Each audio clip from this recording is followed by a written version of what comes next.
Welcome to Volleyball State, your look at volleyball in 6 rotations. Here are your hosts, Jeff Sheldon and Lincoln Arneal.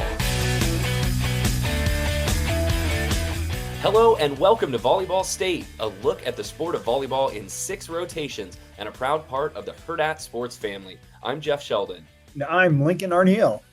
And a happy Coaches Day, National Coaches Day to all who celebrate. A lot of happy coaches this week, especially the ones wearing red in Nebraska. It was a big week for the Huskers. Nebraska passes the eye test this week with sweeps of Illinois and Iowa. We'll look back at Nebraska running its winning streak to 11 matches. Plus, a look around the week in the Big Ten with Penn State also remaining unbeaten in the league. Nationwide, Pitt becomes mortal momentarily. Texas seems to have its mojo back, and the NCAA announces that the Final Four is staying central for the next few years. Plus, we have a great talk with the newest member of the Nebraska Athletic Hall of Fame, former Husker great middle blocker Virginia Stehr, who is inducted into the Hall of Fame in ceremonies this weekend. But first, Lincoln, bring everyone up to speed on how they can connect and correspond with us in the digital spaces. Yes, you're listening to us. That's great. You can also watch us if you aren't doing that on YouTube. Follow. Recommend. That's fine. I'm in a hotel room right now, so we've had better situations. But you can also follow us on Twitter at Volleyball Pod. We also put out TikToks.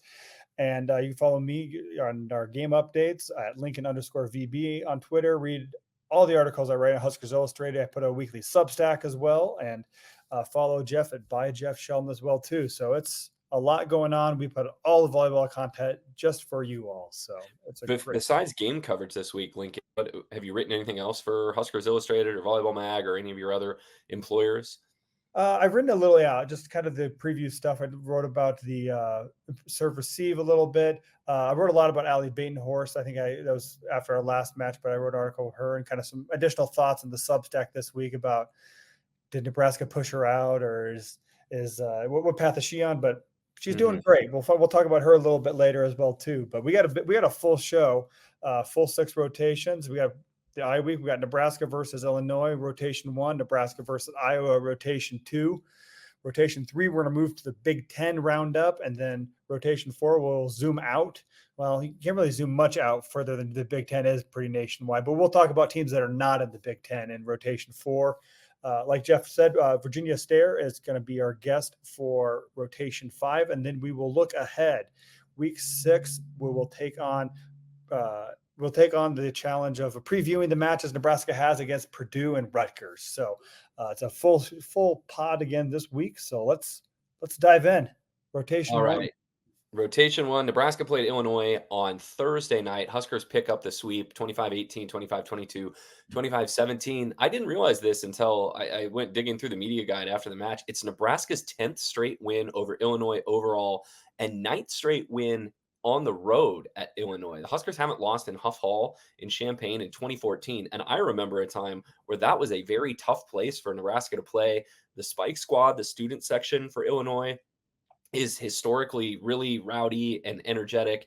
And Nebraska's just kind of made it a place that they feel very comfortable in over the last 10 years. Huskers hit 305 on Thursday. Merritt Beeson leads the way with 10 kills and hit 421. So it looks like Merritt's early season struggles have been put to bed. Harper Murray also had a great night, 9 kills and just 1 error, so she hits 348.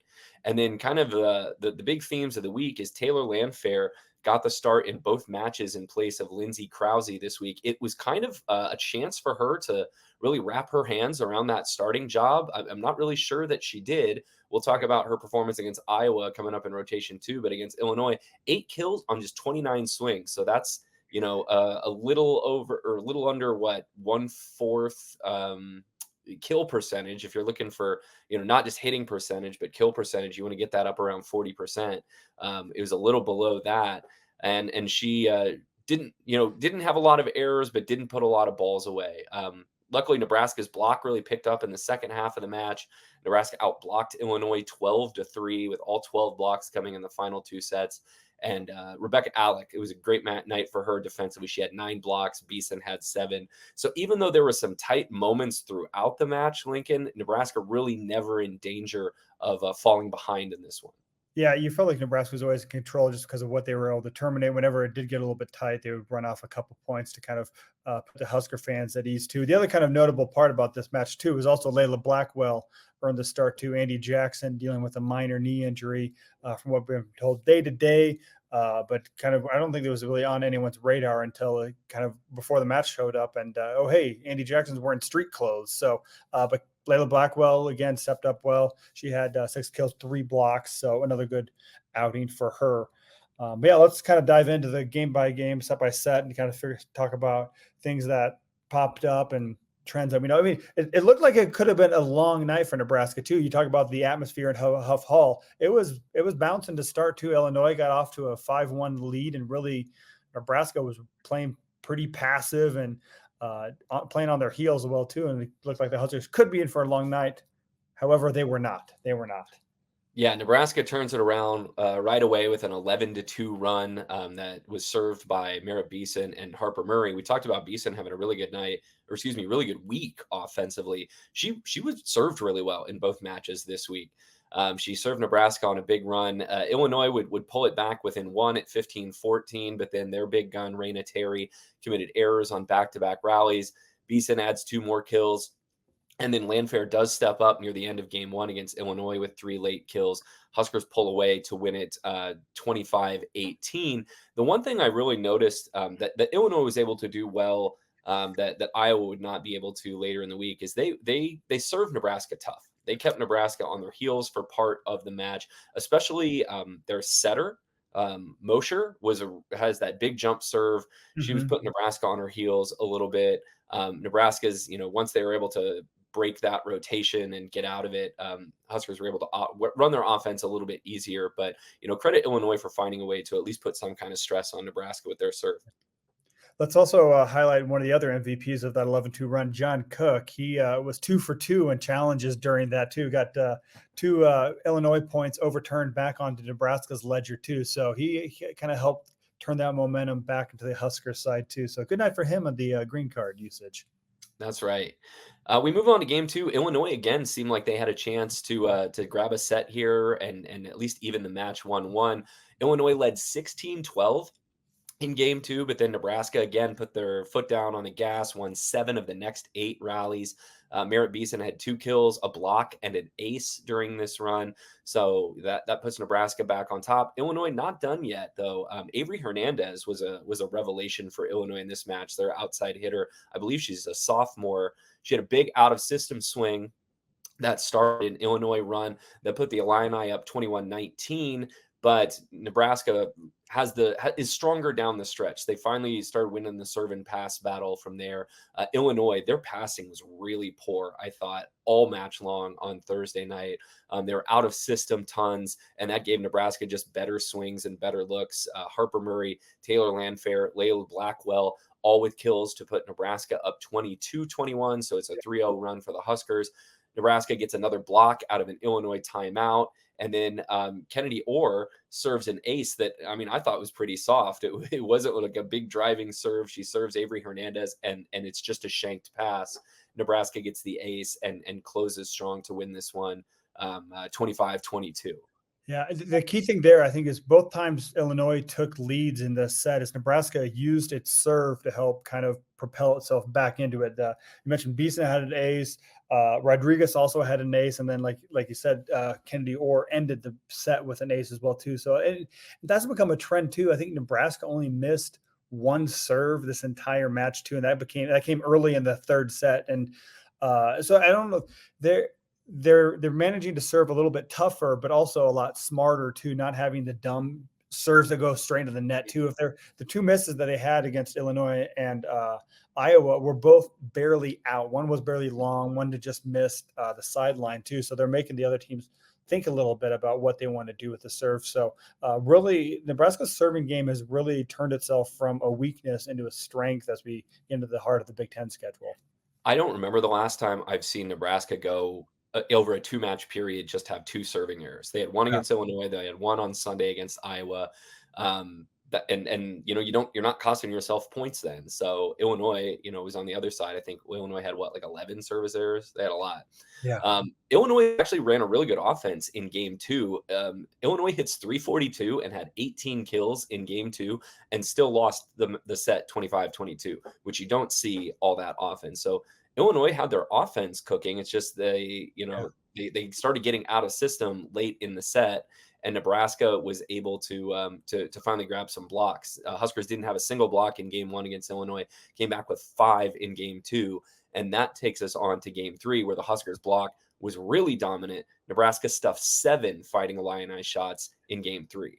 Yeah. And that's kind of, you look at what Illinois was doing, and then maybe Nebraska figured out, because Terry really started off pretty hot and heavy in the first set, and then Hernandez took over in the second set. And I think Nebraska got a read for what they wanted to do defensively at the net and slow down, get some more hands on their attacks. And also, I think too, again, go back to serving too. You serve a little bit tougher. You get Illinois out of system. They aren't able to get their middles involved, and it kind of turns the tide, and Nebraska's defense was able to carry that. And it is that combination too of Rebecca Alec and Merritt Beeson that really teamed up. I think they had, was it 7 blocks together paired up. So just those two are going up against Raina Terry and Avery Hernandez too. So they really kind of flexed their strength at the left pin. In game 3, we were tied at 11 before Harper Murray had back-to-back kills. Nebraska wouldn't trail again. Huskers really start to pull away with that block taking over late in the set. It was an 8-2 run that Nebraska ended the match on that included 4 blocks. Rebecca Alec was in on all 4 of them, and the Huskers pull out their 9th straight win on the road against Illinois in Champaign. Raina Terry, who has been Illinois' leading attacker for the last couple of years, led them again, had a match-high 13 kills, and Avery Hernandez had 11. Illinois, actually, Lincoln, had 2 more kills in the match. I kind of double-taked at that when I was looking at the post-match stats. Had 2 more kills in the match than Nebraska, but they had twice as many hitting errors, 18-9. And Illinois also had 11 service errors, and Nebraska had just 1. So Illinois gave Nebraska a lot of points, and the Huskers, were all too happy to take them. And that was Nebraska's, I think, 9th consecutive win, because we got to 10 on Sunday against Iowa.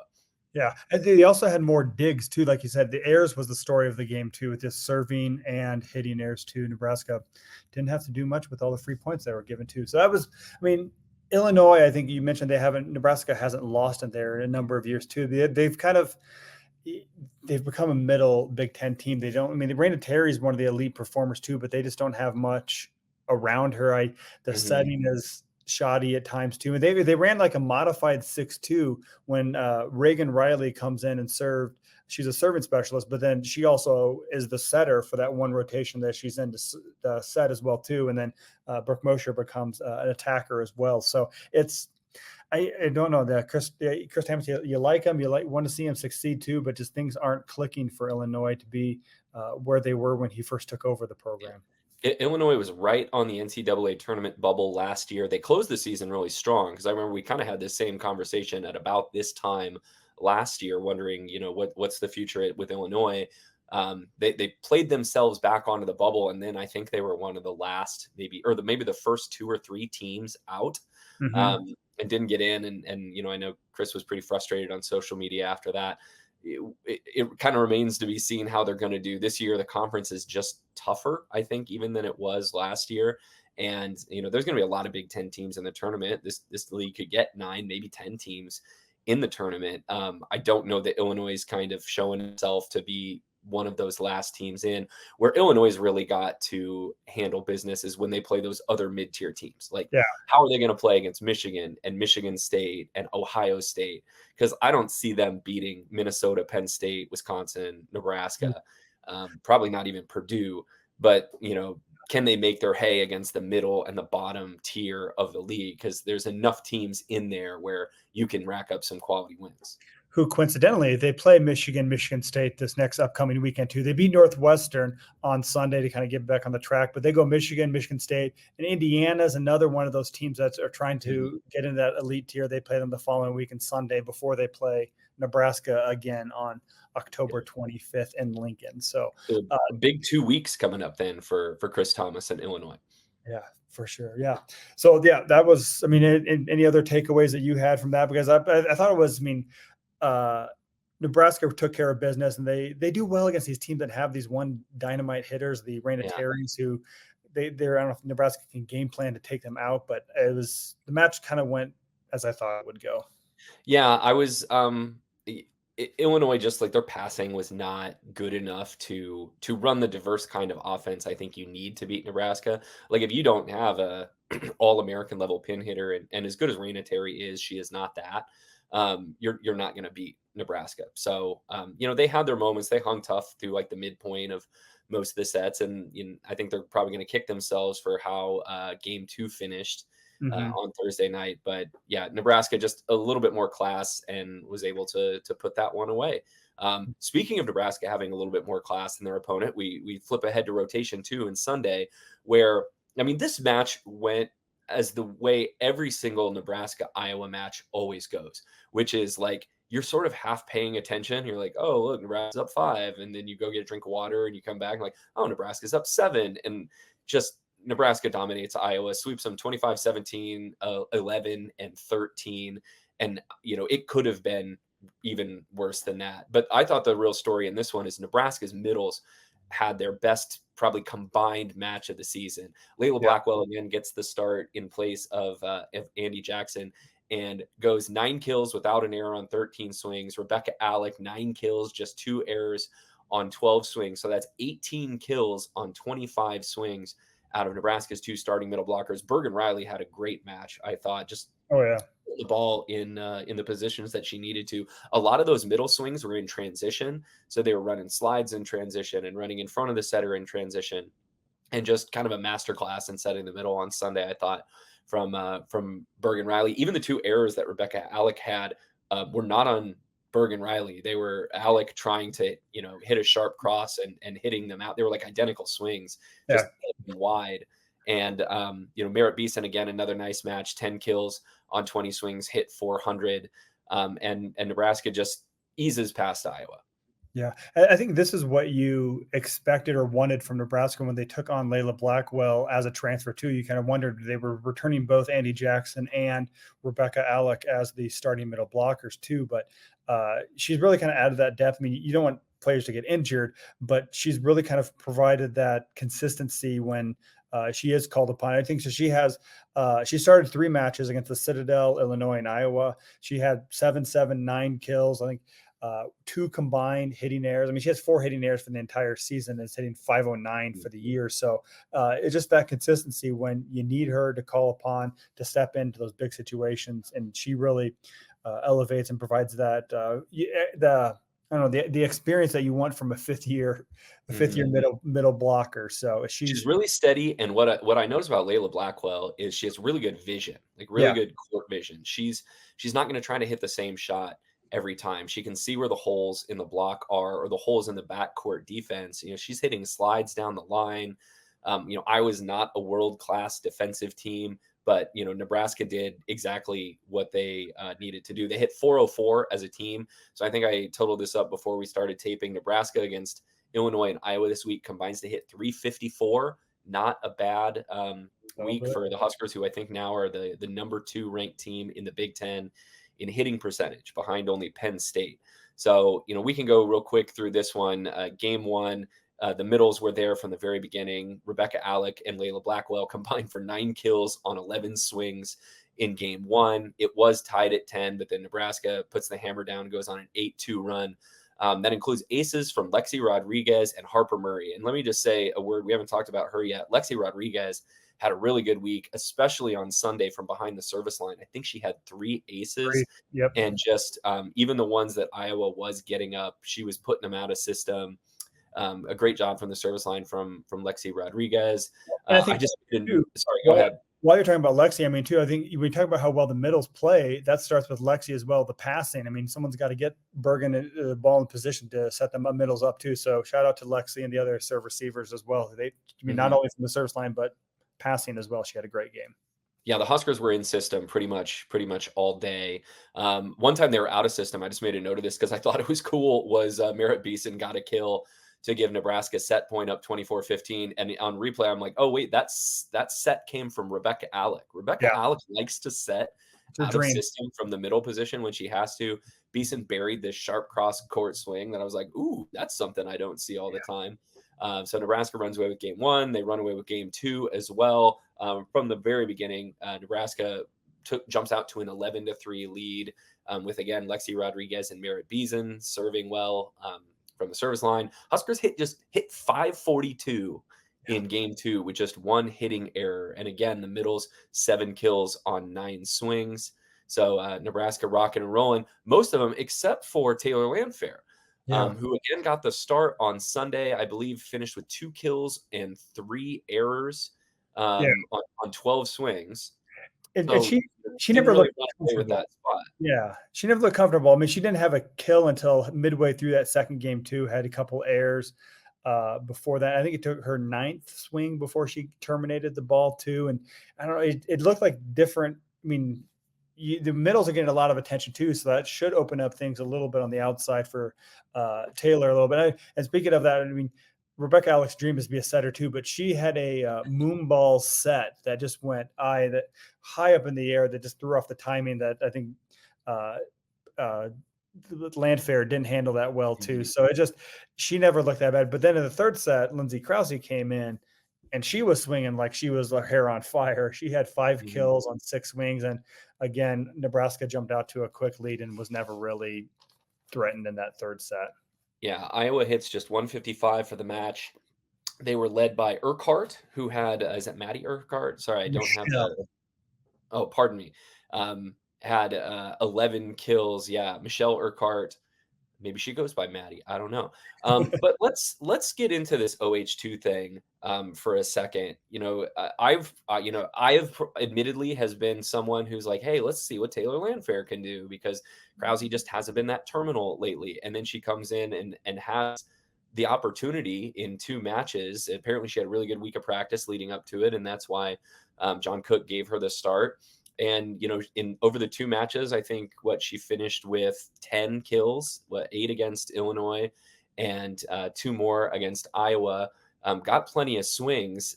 I wonder if she has to get set differently than like Harper Murray at Merritt Beeson. You kind of have to play moonball with Taylor Landfair and throw it up and just kind of let her hit over the block or let her see it. And, I was reading some people on social media being like, oh, well, she's just not getting great sets. Like, well, not every one of these sets is a dud. Like you got to put balls away. And there was a lot of tipping. And so I am at a loss. Like, I do not know what you do. I don't know if John Cook and his crew really know, because once again, this outside hitter 2 spot, nobody's just like jumping up and being like, this is my spot. I'm going to go supplement what, Murray and Beeson can do and give you 12 kills and hit 300. It's just kind of and they need that second outside hitter spot to have some production. Yeah, and that's what you have. The outside hitter is expected to deal with a lot of garbage balls. They're the ones who get all of the out of system attacks and kind of have to bail the team out when they don't get a good pass. So it's puzzling, because to begin the year, Lindsay Krause would struggle. Taylor Landfair would come in and look good in brief stretches or kind of do that. But even when then Taylor Landfair would start and she would struggle. I mean, notoriously at SMU, Landfair got the start, didn't perform well. Krause stepped in, didn't perform that great either, but no one performed well that match. And then you really hope that someone could have stepped forward this week when Taylor Landfair was given that, because people were banging down doors, really wanted to see her start. And again, it's just missed opportunity. So I don't know if you need to have the first person start, get in that, get the other person the mindset of, I don't have to do anything, and be loose and be relaxed. And then they come in, they can swing with reckless abandon and really kind of play more comfortable. So it's let me ask this. From, when you were, maybe the answer to this, did they start Landfair in the back row today?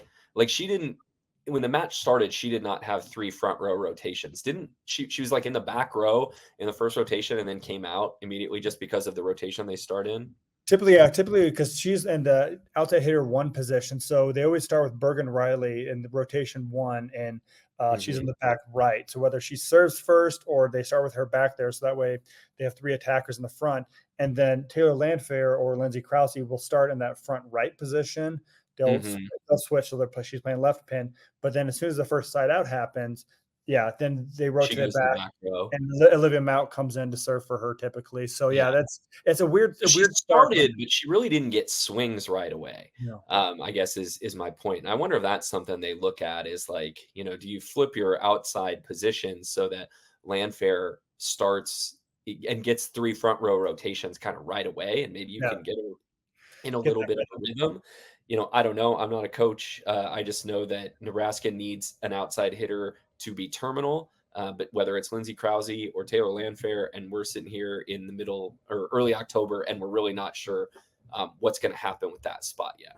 Yeah, that's what they did that last year. I mean, Harper Murray was played outside hitter once, but they've kind of switched it now, just based on the rotations and making sure that they're having a back row attacker, kind of whether Murray's in there or because Beeson didn't, even though they did switch it up late today in the 3rd set, I believe, too. Lainey Choboy went in and played back row for Harper Murray, and then Beeson played all 6 rotations in that 3rd set. It was hard to notice because the match went so quickly, but they switched it up and kind of do that. But I mean, Harper Murray has played in that 2 position, that rotation 2 position next to Bergen Riley and Rebecca Alex. So between them, so she's played it before. So it'd be interesting if they switch it, or just like you said, it may be that rhythm thing. Get that outside hitter, whether it be Landfair or Krause. Because when Krause came that 3rd set, same thing happened.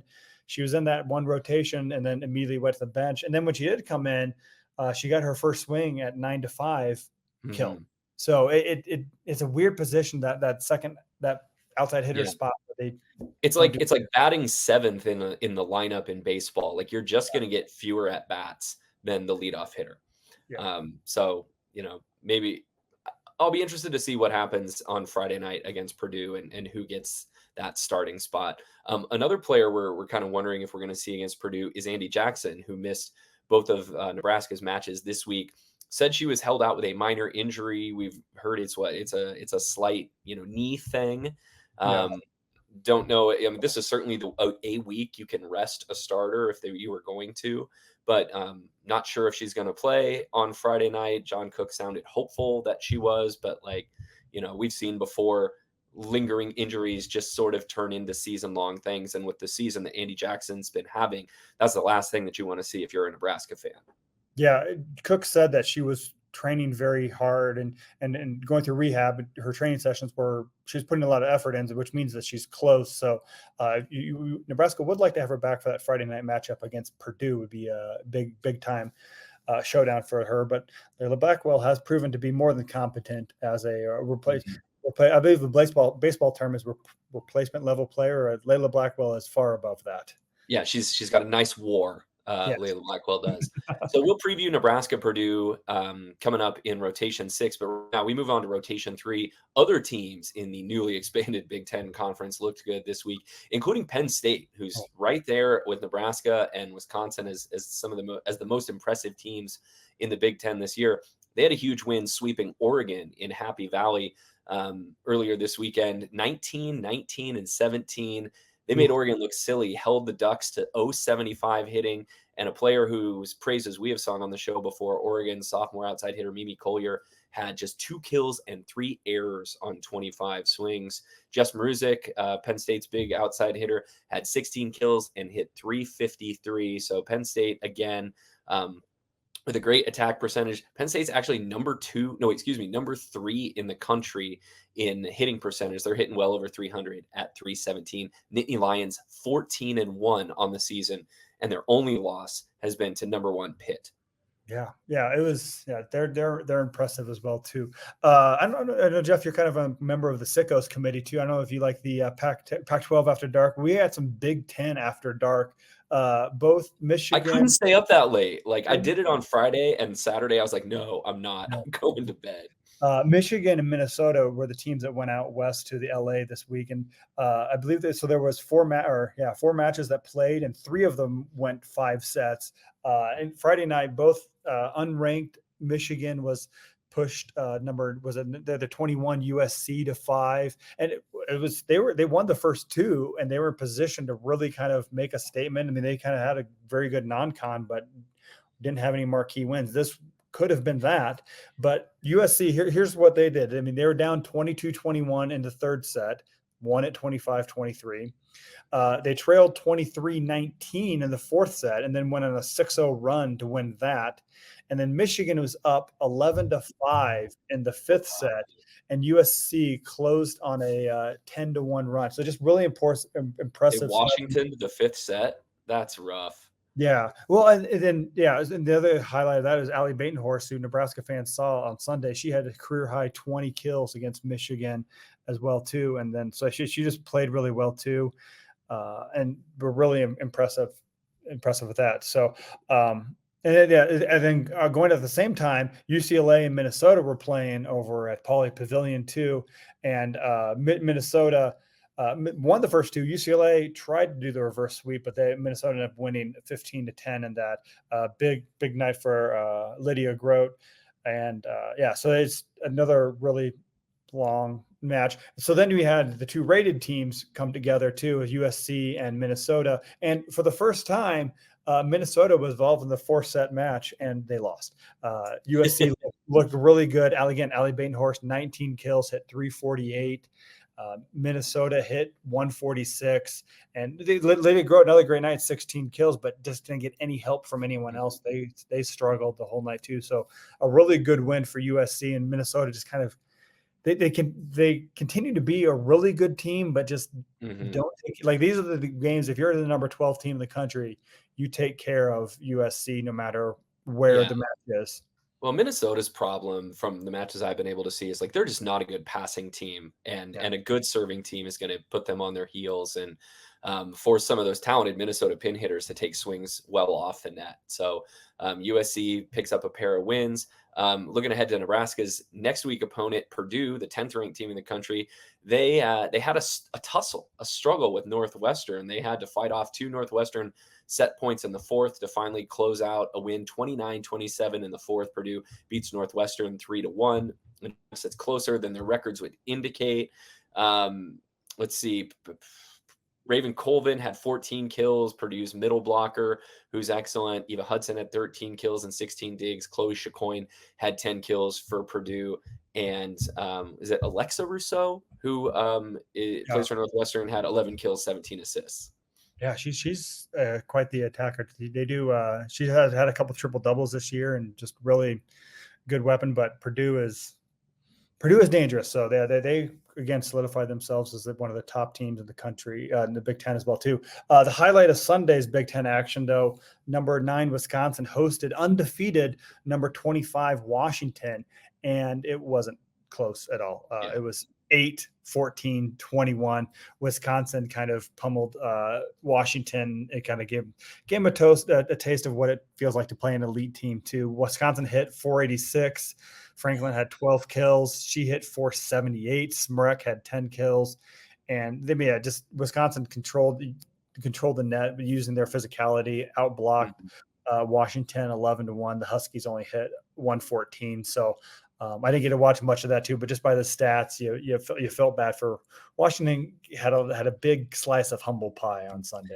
Well, and for some of their earlier struggles, Wisconsin, you see how high their ceiling is when you can take a ranked team and hit almost 500 against them and outblock them 11-1. Like, Wisconsin is still a force to be reckoned with. To me, there's a pretty clear tier that's emerged at the top of the Big Ten, and really no surprise. This is who we ID'd at the start of the season, but you've got Nebraska, Penn State, Wisconsin, and Purdue are probably the top there. And I don't think Minnesota maybe is quite in that tier, even though Minnesota has that win over Wisconsin. With Minnesota's just very up and down. They could very easily beat Nebraska in Minneapolis if the teams meet up there this year. And I forget if that's where it happens. But you take Minnesota somewhere else, and it could be a rough night for the Gophers. But Wisconsin gets the win. They're going to remain a top 10 team, and we're looking at some big showdowns over the next couple of weeks. Yeah, unfortunately for it, just to close that loop, Minnesota plays Nebraska in Lincoln. So okay, The other kind of big just quick thought is Indiana. Kind of again, those middle tier teams you need to beat. Who's going to emerge out of that? Indiana picked up a win over Ohio State 3-1 too. So a big win for the Hoosiers and their kind of quest to climb to that second tier of the Big Ten. Mm-hmm. All right, let's move on to rotation for some other teams around the country, but we do keep it local here. Number 6, Creighton knocked off Marquette. That is a huge match in the Big East every year. It was a 3-1 win for the Jays in Omaha. Creighton almost swept them, led Marquette 22-19 in the third, but Marquette closed strong with a 6-1 run to extend the match, but the Jays take care of it in 4. Ava Martin continues her great season, 15 kills, 10 digs, no assists, another double-double, 14 kills, 13 digs. And Kendra Waite, who, everyone who listens to this show knows we're a big fan of, 47 assists for the Jays and 11 digs. So lots of double-doubles coming Creighton's way. And, the Jays lost a set in the Big East play. They'll probably drop, 2 or 3 more sets, but this was a big test for Creighton just in their bid to try to stay undefeated in Big East play and grab one of those high national seeds for the tournament. Yeah, I don't know if this is a hot debate last week, was whether or not Creighton deserves to be ranked above Stanford in the rankings. They both have similar resumes, but I think maybe Stanford gets a little edge because of their name recognition and kind of consistency. Mm-hmm. But Creighton is pushing their number 6. They're pushing Stanford and trying to get one of those top 4 seeds that hosts the regional too. But speaking of top 4 seeds, Pitt looking like a juggernaut. However, they have cracks, because they dropped their first set of the year after, 36 straight sets? They won their first 12 matches. They dropped the first set against Boston College. And it was a deuce game, right? It was like 25-23 they lost.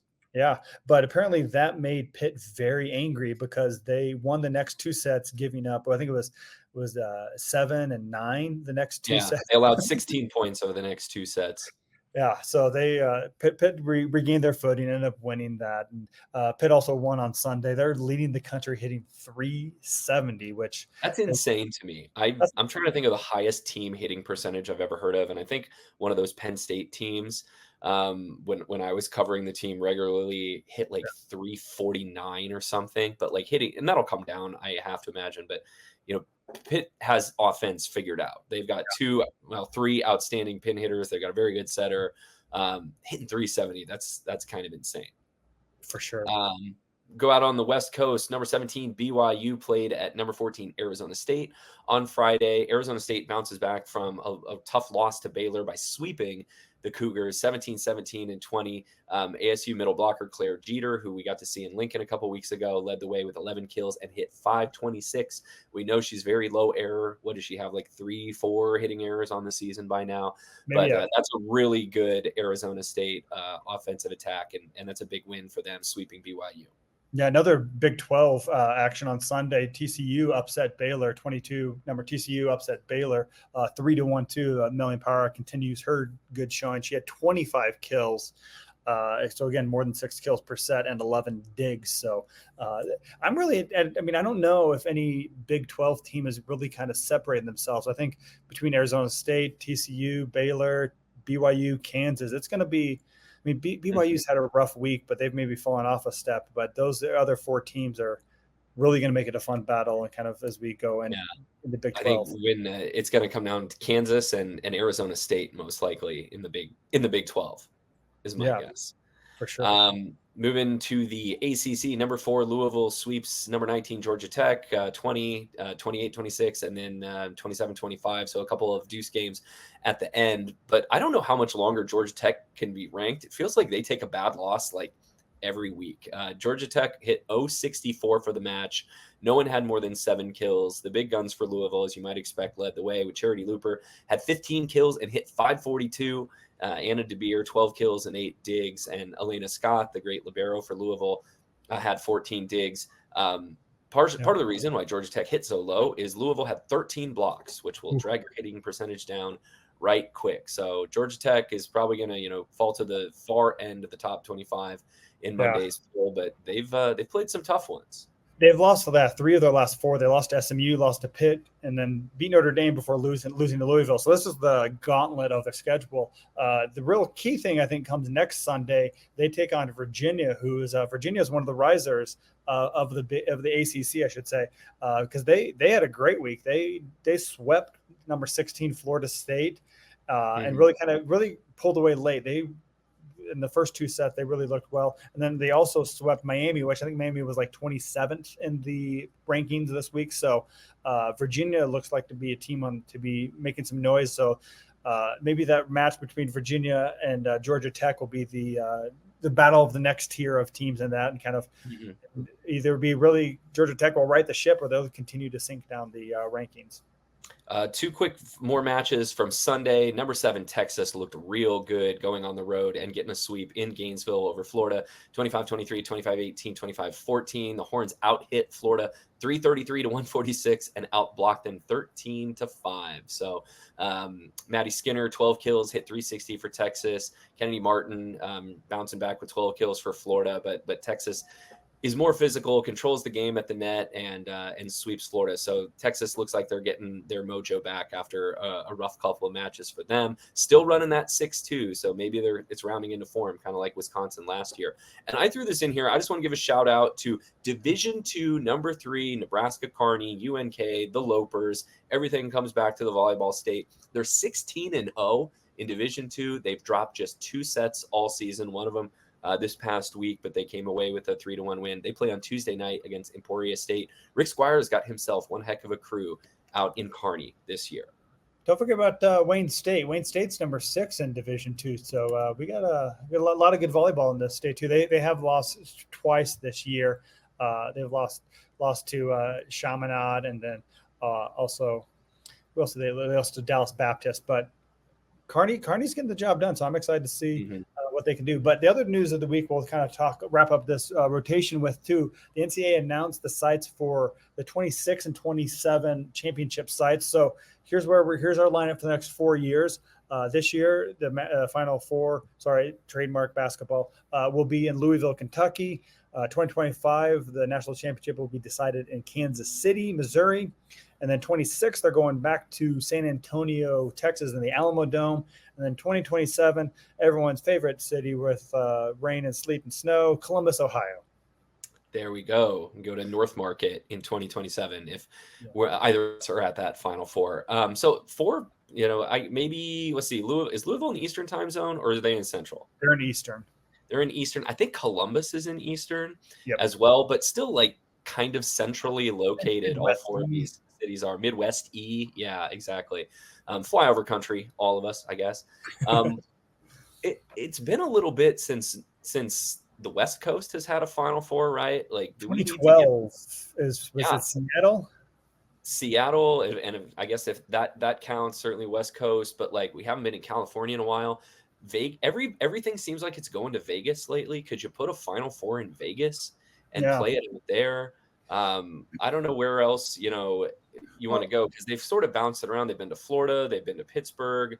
The West Coast, with all of the the history of the sport, just keeps getting shut out in Final Fours. Yeah, I will give a shout out to our good friend Avid, who said that they really missed an opportunity, especially in that 2027, to put it in LA, because kind of as a springboard into the Olympics too. And there's all these great arenas. Use the Final Four as a test run, kind of do that. But I don't know if one of the things that the sites will be somewhat limited, because not only are they hosting the semifinals and the championship match, but you also host the AVCA national convention too. So you need. Well, that's the AVCA's problem. Quite honestly, I've thought about that too. And like the AVCA doesn't have to have their convention at the Final Four, or why should the NCAA pick their championship venue just based on where the coaches want to get together for a conference? Or there's a big events.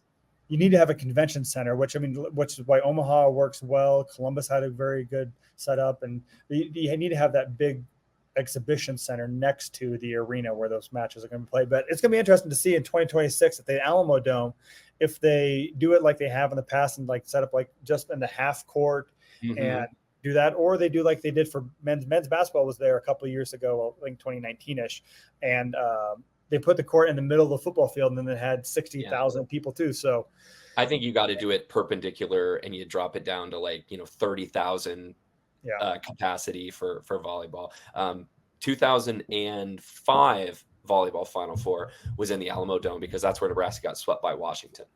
That was not very well attended. I think I looked it up too, and they had thousands of people there too. It wasn't anything that we've seen that draws the huge crowds of the sellouts. So, but we'll see where it goes, and we get to stay in the mid. Those are all good trips. I know lots of people are excited about Kansas City next year, but we now know you book your hotels, make your travel plans, hopefully, and make a trip out of it. So let's go on to our next rotation 5 with Virginia Stehr. So we talked to her. Virginia is a new inductee of the Nebraska Athletics Hall of Fame. So she played volleyball for the Huskers in the late 80s too. Not only that, but just a great high school athlete from Centennial High School, Hall of Famer at that level too. But Big 8 Player of the Year, made the national championship match twice, academic All-American, top 6 NCAA award winner, which is now I think the top 8. They've watered it down or so, but just really smart individual too, is really athletic. So it was a joy to talk to her. And was she the still Nebraska's all-time leader in hitting percentage? Yes. She for career hitting percentage too, 401. So we talk about all these great things, but Andy Jackson, we talked to her a little bit about Andy Jackson looming in on that possibility, but her name is still over the Nebraska record book more than 30 years after her career has ended.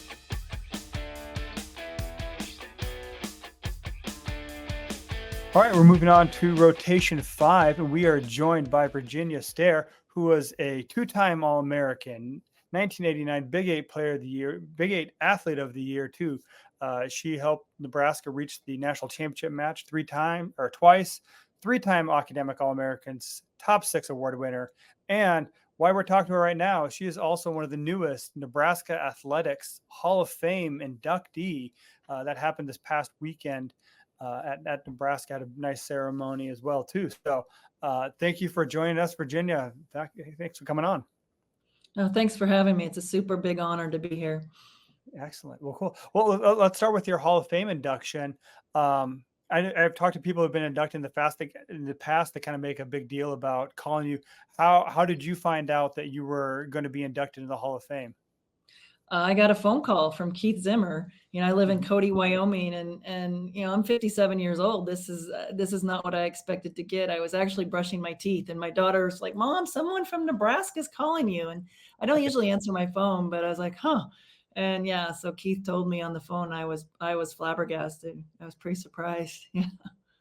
Virginia, I think when we talk to a lot of, and it's not just former athletes, a lot of people too, they can't realize their full potential until other people maybe point out to them what their potential is, or believe in them first before they believe in themselves. And it sounds like you had a really strong advocate in one of Nebraska's assistant coaches at the time, Jay Potter. Tell us a little bit about, kind of the development of when you thought, okay, I could be pretty good, to, oh my goodness, I could be an All-American, and the people that sort of got you there where you needed to be. Yeah, it was a slow development for sure. When I was recruited, I wasn't I was a decent player, but I was no way an elite athlete when I was recruited by Nebraska. And Jay came out and we did the signing at my farmhouse in Waco, but I never, when I first came to practice, I was relegated to the second court. I wasn't even allowed to play with the team. And I learned for like a month, all I did was pass with a big board, because I didn't have a good platform, and learned how to roll. That's how we used to play defense. You'd go and you'd sprawl and go into a roll. And so I didn't see the big court for quite a while. So I did not think I was going to be very good. I was surprised. I redshirted my first year and was surprised that I got to start as a freshman. And Jay Potter was the man who sat me down and said, "Hey, you are going to be All-American someday." And I looked at him, I was like, "No way. I just want to get to the big girl court." But I think the support I had from my coaches, as well as my fellow teammates, they believed in me probably before I believed in myself. But it wasn't probably till Final Four my freshman year that when I got to play, I was like, wow, maybe this is for real. What do you think Jay would say, knowing that you're going into the NU Athletics Hall of Fame? Do you think he'd be very proud of you? Like, yeah, I knew this all along. What would he say, you think? Oh, I think I haven't talked to him for a long time, but I think he would absolutely go with that. Yeah, I knew this all along, of course. Yeah. You said, I mean, you weren't, I mean, maybe you weren't an elite volleyball player, but you were a great athlete too. I mean, you're a Nebraska High School Hall of Fame inductee who won a couple basketball state championships, made the state track meet as well too. I mean, did it just take a little more time to click into volleyball skills to translate your athleticism into that? Yeah, I think it's a different world right now where the players now they're playing club ball. They're really specializing in volleyball younger. And I didn't really click into volleyball till toward the end of my high school career. And so, yeah, I actually wanted to play basketball, to be honest, in college. And my freshman year in high school, I almost quit volleyball because I went out and I didn't like it. And my parents said, "Hey, listen, you started, you need to finish the season. If you don't want to play next year, that's fine." And so, of course, it started to click a little better and I went out my sophomore year. But yeah, volleyball was not my love until probably got into college. Well, and now when Nebraska is recruiting a player and they hold these, they really roll out the red carpet and they hold these, fancy dream team camps and kids from all over the country play or come to it. It was a little bit of a different story in the 1980s. You had to show up at a team camp and then draw some attention there, get invited back to an individual camp. And it's not like they were waiving the camp fees. They probably needed every one of those dollars just to make sure they could make a road trip and pay some coaches' salaries. How did you guys get together the money? It's not like, in the 1980s, a farm family in Nebraska was just swimming in cash. This is a luxury expense for a lot of families. And was that a sacrifice that your family had to make? Oh yeah. I mean, when I went to the team camp and Terry Pettit said, "Hey, we want you to come back next week." And I'm like, "I don't have $150, coach. I don't have it." And I went home and talked to my parents and we agreed on halfsies. So I must've had $75 from babysitting probably. And then they put in the other 75. And we always say that was the best $150 we ever invested. What do you think they saw in you at those camps that said, you know what, this girl's got something special. We can turn her into a player? You'd have to probably ask them. I think I hate losing. And so I probably was more competitive than I should have been. I was quite competitive back then and I could jump. I had a good vertical.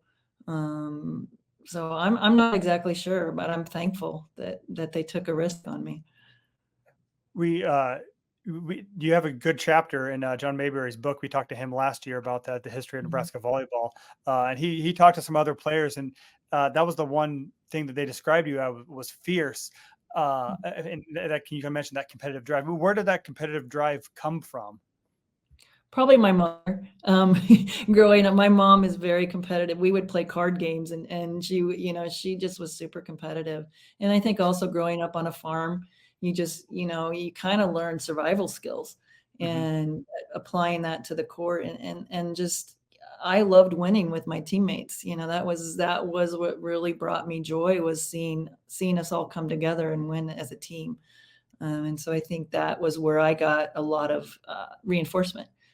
And what was the card game of choice at the Stehr household? We played something called Books and Runs. Probably not a real familiar game. A lot of Waco pitch, some pitch, yeah, and then something called Nerds, which is a speed game, and that was probably the one that was the most popular for us. Pitch was the big one in my household. I would go with my dad to some of his friends' house, and we would play Call Your Partner or just straight up 10-point pitch. So that game still stuck around for quite a while. Wanted to talk a little bit about some of those Nebraska teams that you were on, Virginia, and we're joined by Virginia Stehr, who has just gone into the Nebraska Athletics Hall of Fame, former Big 8 Player of the Year in 1989. I do want to go back to that first Final Four team in 1986. In the early years of Nebraska volleyball, and again, we would recommend John Mabry's book about the early days of Nebraska volleyball too, but it was very much a regional program. They played in Lincoln, they played, Southeast Missouri or Southwest Missouri State at tons of times. There was the old Big 8 conference that everyone was playing in, but breaking through to the Final Four, at that point, it was strictly a West Coast platform, really. You were always running up against West Coast teams in the Final Four. What was that run like? Was that something that was an expectation from the start of that season? Or at what point did Coach Pettit start talking about, we could take this to the next level and play for a national championship? Yeah, I think the year before they lost in regionals, and so we were definitely like, yeah, we can definitely take this to the next step. The interesting thing about that team is our very first game of the season. It was my first start as a freshman, and we actually played UNO in the Coliseum, so University of Nebraska Omaha, and we lost that match in 5. And I remember after that game, I was like, boy, I'm not sure I want to do this because, we weren't supposed to lose that game. And here I am a starter. And I took some responsibility for that. And I think after that loss, we really sat down and said, we're not going to feel this way again. And whatever it takes, we're going to run the table. And so I think that early loss really made us hungry to go all the way. So I think it was always an expectation and a hope to get there. And so we weren't surprised when we were at the University of Pacific at the Final Four. Yeah, 1986 team was the first Midwestern team to play in a Final Four. Up until then, it was all California and Hawaii schools. We played in 2 Final Fours. Just to give our listeners a little context, the 4 opponents you all played in your 2 Final Fours were Stanford, Pacific, UCLA, and Long Beach State. So all West Coast teams. Was there any particular point of pride that your teams had in going out there and showing those West Coast schools that, like, hey, we can play volleyball in the Midwest too? Oh, 100%. I don't think we had a grudge or anything, but we definitely were like, hey, we can play just as well as anybody else. And maybe our defense at that point wasn't at the same level, but we brought everything else. And we definitely were playing because many of us were from Nebraska. And very, very proud to be the Big Red, and that we weren't Hicks and we weren't, hillbillies, that we were really good volleyball players on a good volleyball team. And I think that helped us come together and play with a little bit more cohesiveness and aggression. One of the things, you still look at Nebraska's record books and your name's dotted all over there too. There's attacking efficiency, but also serving. What do you think made you such a good server? Boy, no one has ever asked me that. I don't know. I don't know. I think for some reason, I had an ability to see holes when I was hitting as well. And so maybe just some kind of an intuition about where to place the ball, whether I was serving or hitting. What style of serve? Was it a flat float serve, flat serve? I did a standing float. Yeah, I don't even know how to jump serve, to be honest. I hate to admit that. I don't know how to do that. I did a standing float. And so I think for me, being able to stand, I could be very consistent. And so I just really worked hard on having a really consistent toss, so I didn't miss as many. I don't know. I haven't put a whole lot of thought into my serving. I did. It's funny because I had shoulder surgery my junior year. And so I was really thankful that I could come back and still serve my senior year. I didn't think I'd be able to. Well, and not a ton of middles even serve now. You see it from time to time, but the game has just gotten a lot more specialized, it seems like, in the last 30 years with increases in substitutions. And I know just in talking with Terry Pettit, he thinks that's a shame. He took a lot of pride in helping middle blockers learn to pass and outside hitters learn to serve and just creating all-around players. What skill do you feel like you really developed the most in your days at Nebraska from where you started at? Oh, for sure, my passing. Like I told you, I came in, I couldn't pass a volleyball to save my life. I had no platform. I didn't understand the vision. I didn't understand any of it.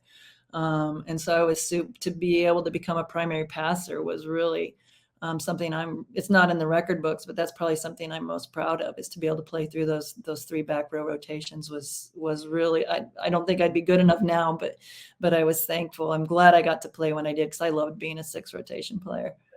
Well, and you did lead Nebraska in digs in the 1989. It's the weird thing. Look, you led the team in digs, you led them in aces, you led them in hitting percentage.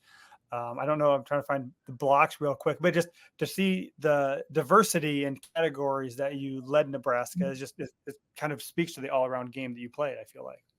Yeah, I wasn't aware of that. So, yeah. I think I just put my mind to something and took to the challenge, and those were all challenges for me, and it was fun.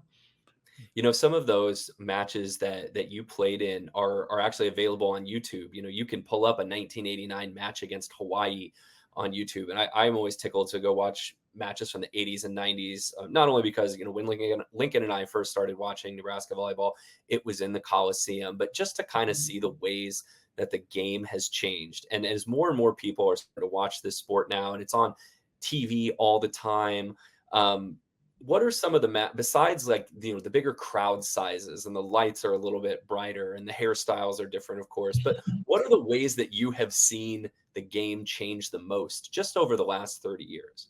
Oh, I think the speed.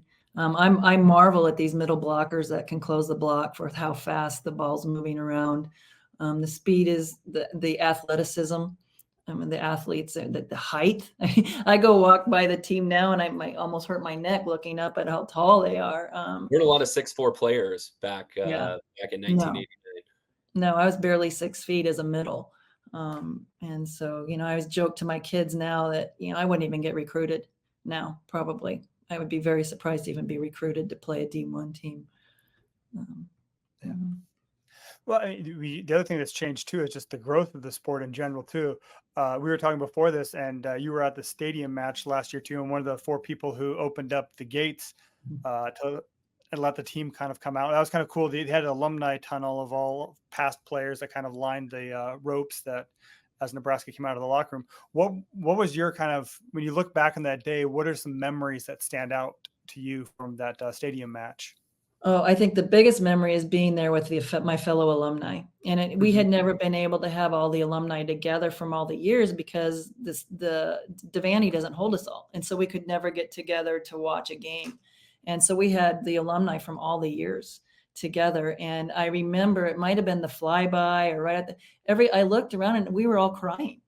Everyone had tears in their eyes, and this was more than a sporting event. It's so much bigger. We had no vision when we were playing in the 80s that someday there would be 90,000 people at an event watching women play volleyball.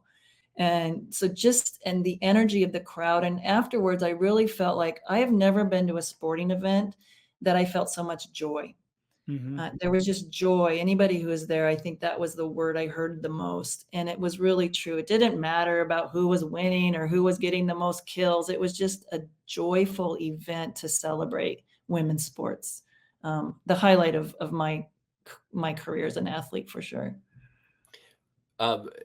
Terry Pettit was the coach of those great teams in the 1980s all the way up through the late 90s, and a lot of players I feel like from your era have a favorite Terry Pettit story. Do you have a favorite Pettit story that comes to mind?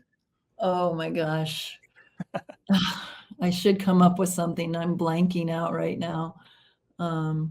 He told probably us nothing too appropriate. whether it was Sean Baylor or him about you're driving to the Final Four. I don't know if it was in Hawaii or California, but you're in vans. You're in like 15 passenger vans, and like didn't somebody get in a fender bender while like driving around the Final Four?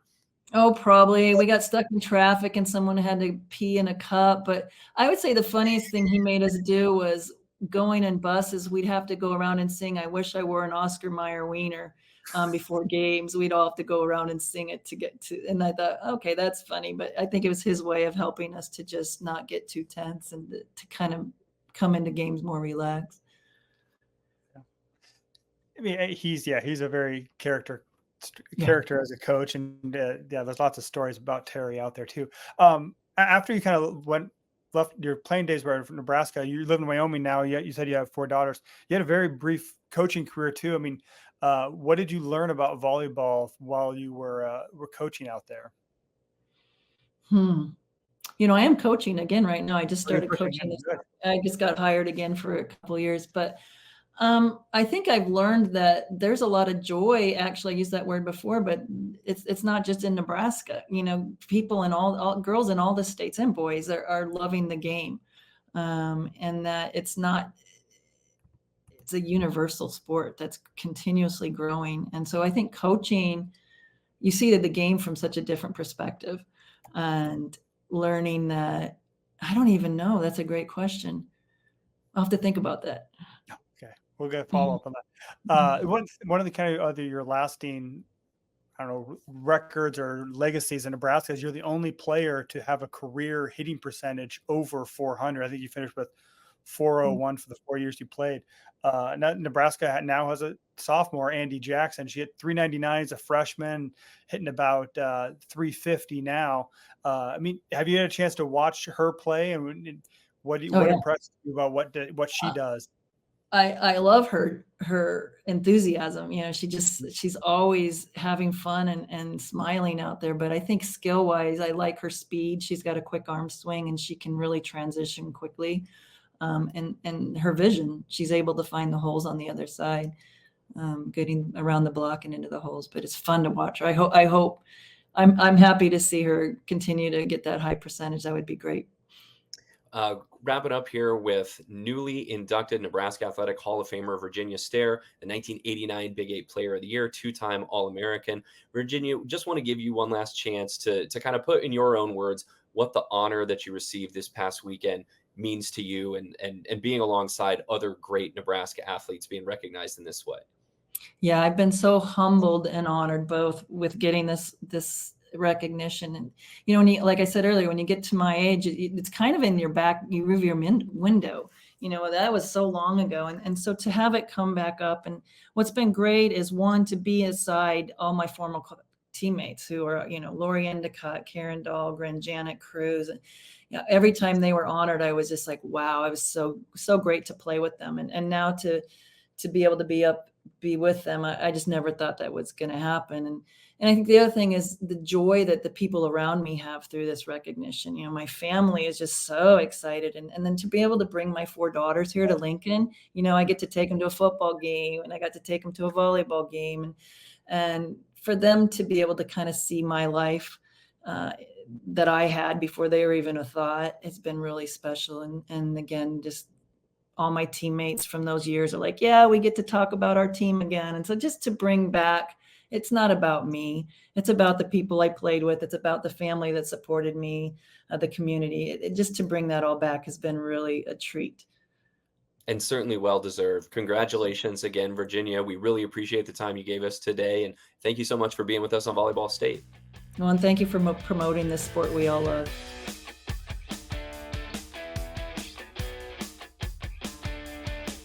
And finally, rotation 6, a big match coming up Friday night for Nebraska, hosting the number 10 ranked Purdue Boilermakers. Who knows, the Boilermakers might have jumped up in the poll in Monday's poll, but as of this week, still ranked number 10.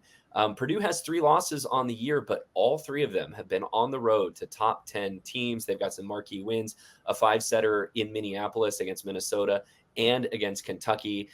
Purdue's got some big guns. Lincoln, I feel like we talk about these two all the time in tandem, but one of the most statistically productive outside hitter duos in the Big Ten calls Purdue home. That's Eva Hudson and Chloe Chacoin, who both are in the top 15 in the Big Ten in kills. Eva Hudson averages 4.4 kills a set.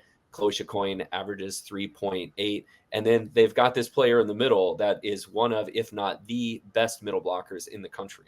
Yeah, and I think we'd argue that she maybe is their most important player. I mean, Hudson and Chacoin are going to get theirs, but Raven Colvin is in the middle blocker. She leads the Big Ten with 1.7 blocks per set too. Also a great attacker too. And we saw, was it last week, a great server too. She had, was it 12 aces as part of 10 aces, something like that, which for a middle blocker like blows my mind.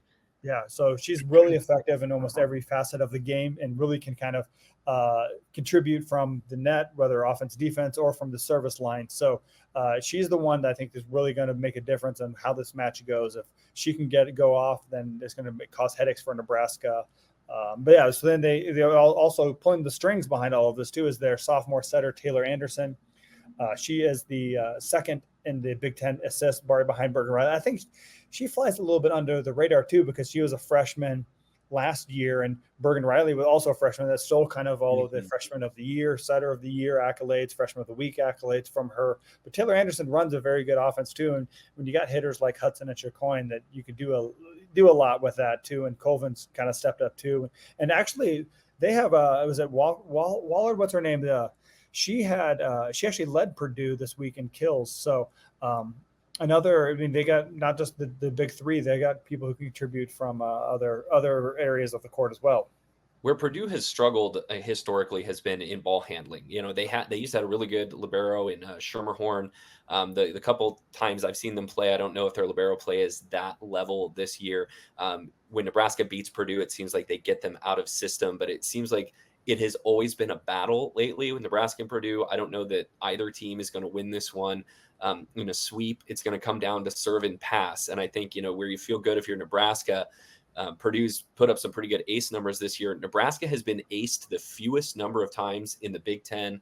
And I know they put this up on the screen during the Nebraska-Iowa broadcast today. I think it's Pitt is the only team who's been aced fewer times than Nebraska. Huskers have given up fewer than 30 aces this year, but Purdue not bad as well. Purdue's been aced the fourth fewest times in the Big Ten. We're recording this on Sunday afternoon, so Purdue will have played one more match before this. Before they face the Huskers, they're playing Michigan State on Sunday night. So they're going to be favored to win that one. We'll see how they come out of that. But this is a big test, probably the biggest home match besides Stanford and Creighton that Nebraska has played this year. And that's going to be on Friday night. And then on Saturday, Nebraska's going to play Rutgers. Should we spend 22 seconds talking about Rutgers? Yeah, here's who Rutgers has beat this year: North Texas, Long Island, Louisiana Tech, VCU, and Maryland Eastern Shore. So not a real death row of teams that they've beat.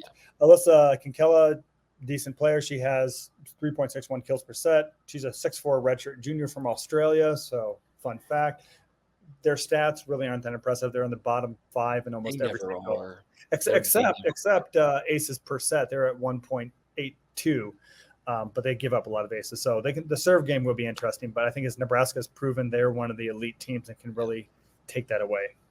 Since Nebraska joined the Big Ten, the Huskers are 14-0 against Rutgers. They've lost just one set to Rutgers in that time, which was a couple years ago. Nebraska still won the match. So we're expecting this one to go quickly, but it does come just 24 hours after Nebraska plays Purdue on Friday night. So that is it for Volleyball State this week. Please subscribe and review and pass a good word along to us about us to your friends. You can check out our merch at hurrdatsports.com/shop. And if you own or rank high in a local business and want to get your business in front of our great audience of volleyball fans and sports fans and attractive, intelligent people, you can either drop us a line at volleyballstate@gmail.com. We'd love to talk to you about a partnership, or you can email Brianna at hurrdatsports.com. You can find us on Twitter and Instagram or TikTok, at Volleyball Pod. And as I said, you can email the show at volleyballstate@gmail.com. Or if you want to follow us individually, I am at @ByJeffSheldon on Twitter. And I'm at Lincoln_VB. So thanks to Kahm Broham for producing today's show. Thanks again to Hurrdat Sports. You follow them on Hurrdat Sports on social media and YouTube. And thank you for living in the Volleyball State.